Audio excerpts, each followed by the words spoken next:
Oi gente, Cutis Negra na área, sejam bem-vindas, bem-vindos e muito bem-vindos a mais um vídeo aqui do canal. Este mês de janeiro, mais especificamente o dia 29 de janeiro, é comemorado, é celebrado o Dia da Visibilidade Trans. Então, para marcar essa data aqui no canal, eu resolvi com vocês celebrar 5 personalidades que tornaram possível a visibilidade da luta trans, tornaram possível a ocupação de diversos espaços para essa comunidade que sempre esteve à frente na luta pelos seus direitos e também pelos direitos de toda a comunidade LGBTQIA+.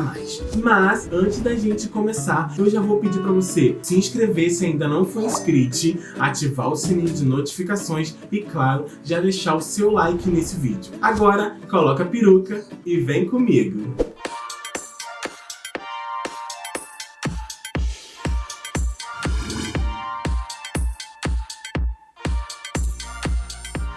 Bom, antes da gente começar, eu queria dizer que aqui no canal tem um outro vídeo em que eu falo do porquê o dia 29 de janeiro é o Dia da Visibilidade Trans, falando um pouco sobre a importância dessa data e também falando de outras pessoas e organizações que fizeram e que ainda fazem um papel muito importante nessa luta pelos direitos da comunidade trans, pelas travestis. Então, se você ainda não assistiu esse vídeo, é só clicar aqui no card que ele também tá babadeiro. A primeira personagem dessa lista é a Chika Manicongo, que é considerada a primeira travesti da história do Brasil. Ela era negra e foi escravizada. Mesmo não se tendo muitos registros sobre ela, sobre a história dela, afinal a gente sabe que não existia a preocupação em se registrar, em se falar, documentar as pessoas que vieram para o Brasil escravizadas. Sabe-se que ela foi traficada para o Brasil e que foi escravizada na Bahia no século XVI.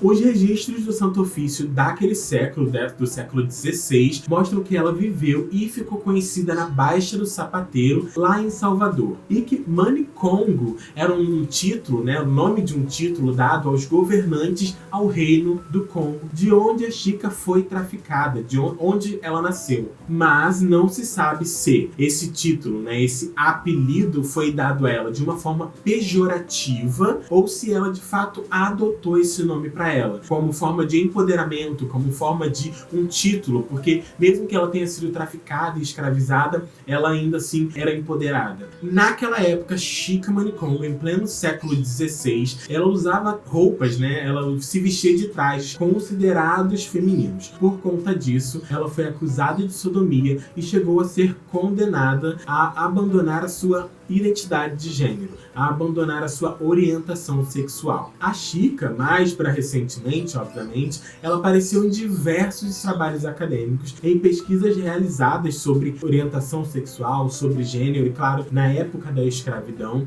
e muitos dos registros em que ela apareceu, ela era retratada no masculino. Mas a partir do século XX, de forma política, tornou-se obrigatório compreender e entender a sua orientação sexual, ou entender a sua identidade de gênero, para que nos registros feitos ao longo dos séculos, ela também seja identificada da forma com que ela se entendia. A segunda pessoa dessa lista, o segundo personagem muito importante para a luta trans, é João W. Nery. Ele foi psicólogo, escritor, pesquisador e um ativista dos direitos LGBTQIA+.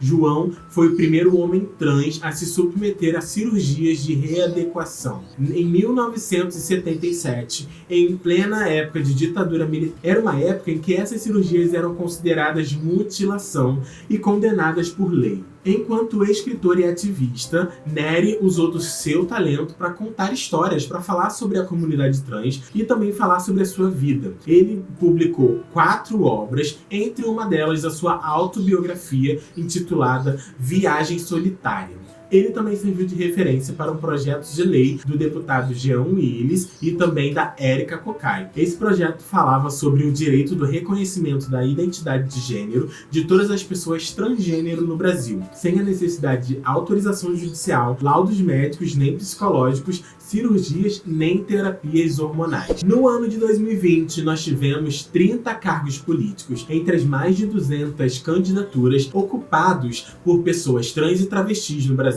Mas o que poucos sabem é que no ano de 1992, o Brasil teve a sua primeira travesti eleita para um cargo político. Fazendo história, Kátia Tapete, uma travesti negra de Colônia do Piauí, em Piauí, foi eleita no ano de 1992 como vereadora, se mantendo em 1996 e novamente em 2000. E em todas essas eleições, ela sempre foi a mais votada. Após isso, ela foi eleita presidenta da Câmara do seu município. No ano de 2004, ela foi eleita a vice-prefeita. Atualmente, a Kátia já deixou de se candidatar a cargos políticos, mas continua aí apoiando outros candidatos nas suas plataformas e principalmente na causa em que ela luta.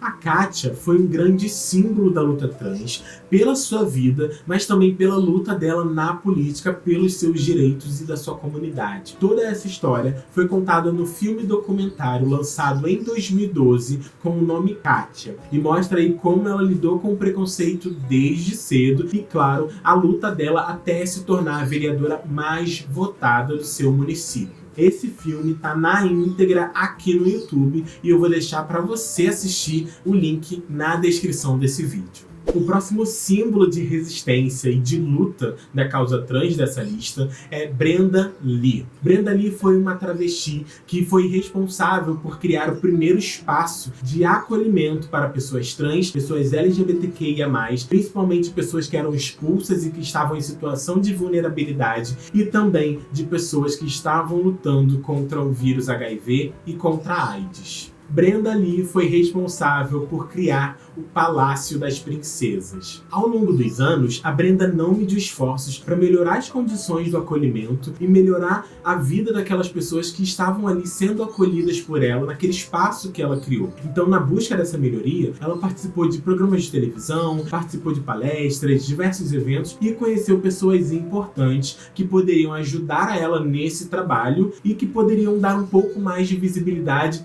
a essas pessoas, a essa luta que ela estava travando. Tanto que no ano de 1988, a Brenda firmou um convênio com a Secretaria de Estado de Saúde de São Paulo para acolhimento e cuidado de pessoas soropositivas, independente de gênero, sexo, orientação sexual ou qualquer outro tipo de distinção. Por conta da importância de todo o trabalho da Brenda de acolhimento de pessoas LGBTQIA+, em situação de vulnerabilidade, de pessoas trans e travestis, também desse cuidado, desse acolhimento de pessoas que estavam lutando contra o vírus HIV, contra a AIDS, ela se tornou um símbolo muito importante e em seu nome foi instituído um prêmio de direitos humanos aqui no Brasil. E também, em 1988, 2 cinegrafistas fizeram um documentário abordando a vida dela e de mais outras 4 travestis, onde elas contam as suas histórias e, claro, Brenda Lee conta um pouco dessa luta, desse trabalho que ela fez e que ela foi tão reconhecida e tão importante. O nome desse documentário é Dores de Amor, então se você quiser assistir esse documentário, dá uma googada. Claro, se eu encontrar pra gente conseguir assistir esse documentário, eu vou deixar aqui na descrição também. A última pessoa dessa lista é a Cláudia Celeste. Ela foi atriz, bailarina e a primeira travesti a atuar em uma novela brasileira. Ela começou a sua carreira fazendo shows em boates, em teatros, fazendo diversos espetáculos. E no ano de 1976, ela foi eleita a Miss Brasil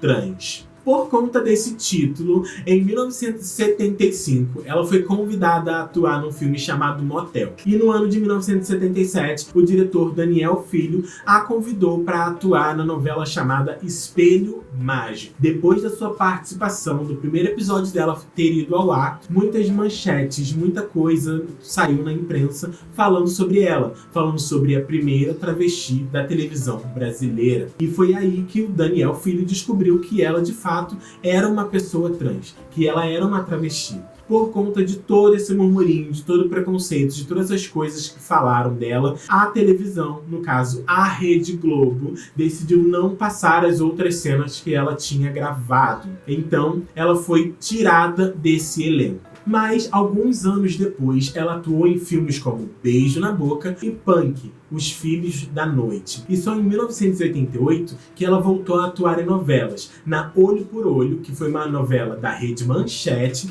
onde ela interpretava uma personagem também travesti chamada Dinorah. E nesse momento, com essa atuação, ela se tornou a primeira travesti, de fato, a ocupar um personagem fixo em uma novela brasileira. Bom, essas foram 5 pessoas importantes, 5 personagens da história da comunidade LGBTQ, da comunidade trans, que tiveram um papel muito importante, ou que ocuparam um espaço muito importante, trouxeram visibilidade à luta, visibilidade à causa. E eu quis trazer essas pessoas aqui para celebrá-las, para celebrar o Dia da Visibilidade Trans. Como eu já disse, tem um vídeo aqui falando sobre a importância da data, do porquê do dia 29 se tornar o Dia da Visibilidade Trans. Então, não deixe de compartilhar, não deixe de assistir o outro vídeo também, que tá aqui no card. E claro, se você quiser assistir os filmes que eu falei aqui, né, eu vou tentar deixar todos os links na descrição para que você possa ver essas atrizes, essas personagens ocupando esses espaços tão importantes. Eu sou Cutis Negra, espero que você tenha gostado desse vídeo. Então, se você ainda não é inscrito e chegou até aqui, deixa o seu like, ativa o sininho de notificação e comenta também qual outra personalidade, qual outro personagem foi importante para a luta trans, para a luta LGBTQIA+, que sempre esteve aí à frente pelos seus direitos e dos seus. Eu sou Cutis Negra, beijos e até o próximo vídeo. Tchau!